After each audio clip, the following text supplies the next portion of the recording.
Mi madre me envió una factura de 430.000 euros el Día de la Madre titulada El coste de criar a una decepción, y no la envió de forma privada. La difundió a todo nuestro chat familiar de 26 parientes. Respondí con una sola fotografía. A la mañana siguiente, 25 de ellos la habían bloqueado.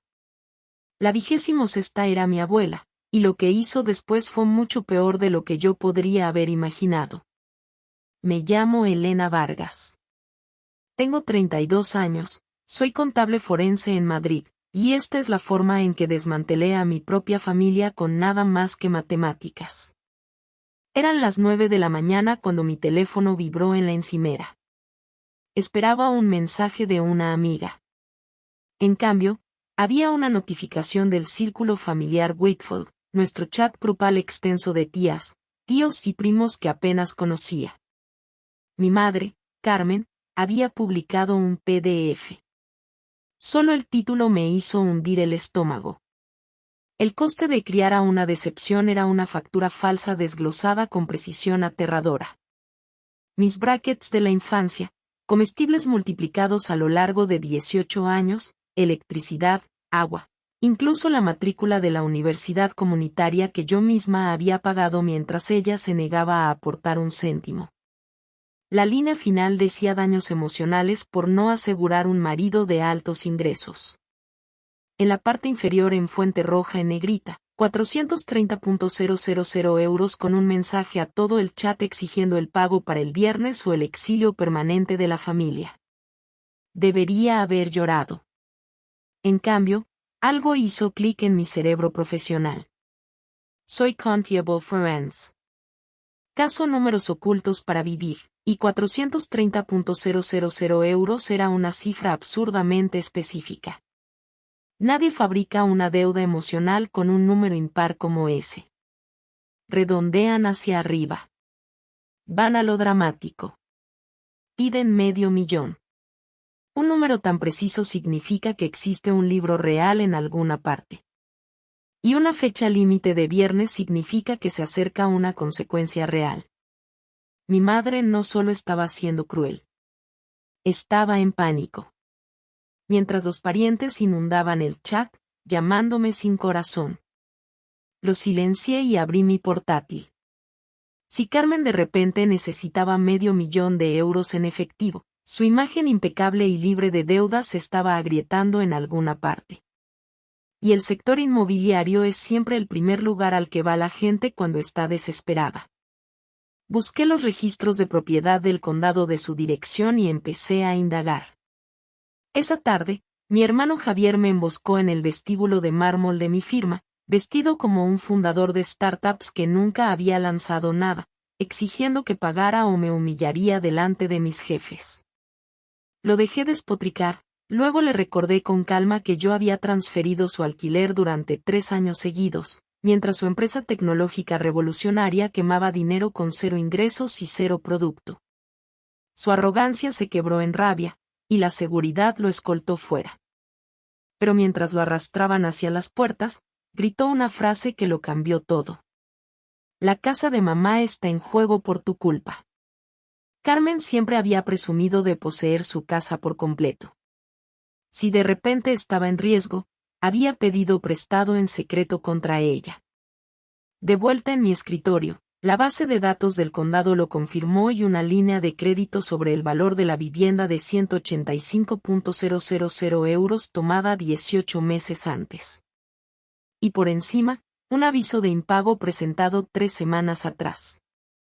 El banco estaba ejecutando la hipoteca, pero las matemáticas no cuadraban.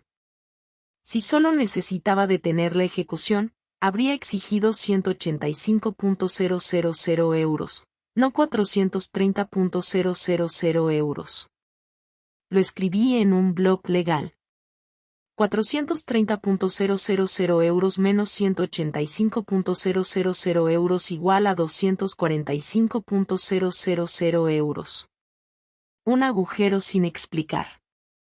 Rastreé los fondos de la línea de crédito a través de presentaciones públicas y encontré una LLC de Delaware llamada Vantage Peak Holdings registrada hace 18 meses a un único miembro gestor, mi hermano Javier. No había asegurado inversores. Había engañado a nuestra madre para hipotecar su casa y financiar su fantasía. Los registros de gastos corporativos mostraban que había derrochado el dinero en un coche deportivo negro mate, viajes en primera clase a Cancún, retiros de networking de 5 estrellas, y finalmente había tirado el resto en criptomonedas que se estrellaron un 95%. El préstamo de la casa se había vaporizado por su ego.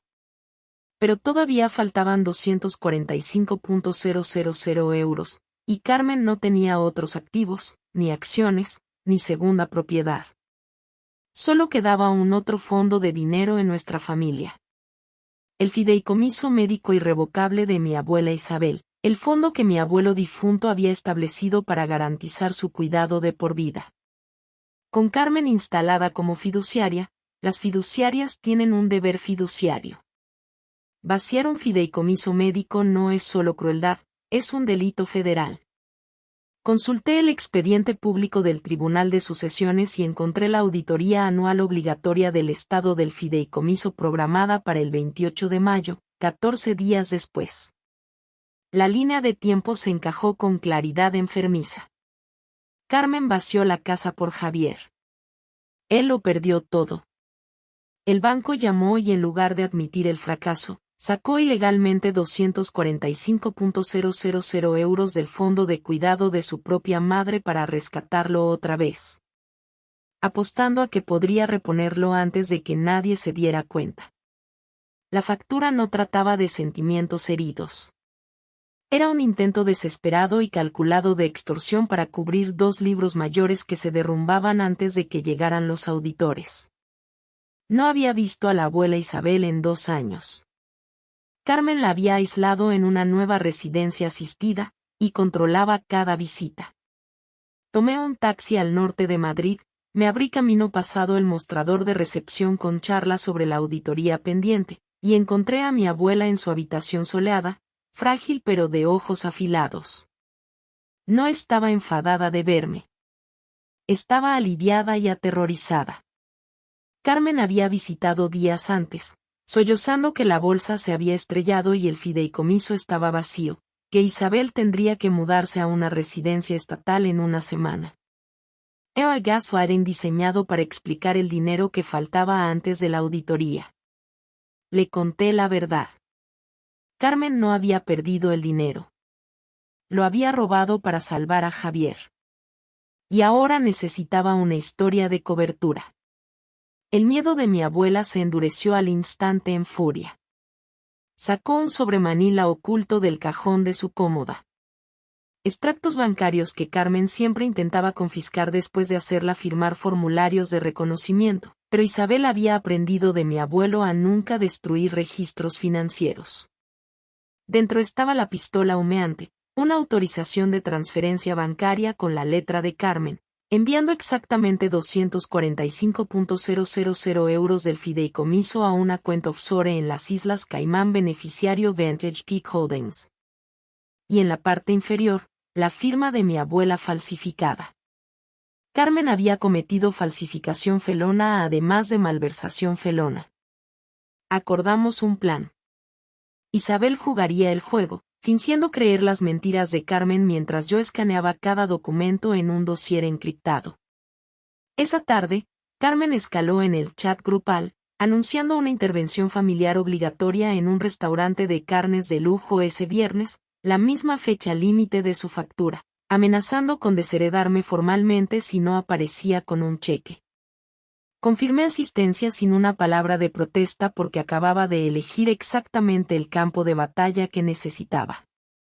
El viernes por la noche, me vestí como una ejecutiva entrando en una sala de juntas, no como una hija entrando en una emboscada, y llegué al comedor privado para encontrar a los 26 parientes sentados alrededor de una mesa larga, una silla vacía esperándome al final como un banquillo de testigos.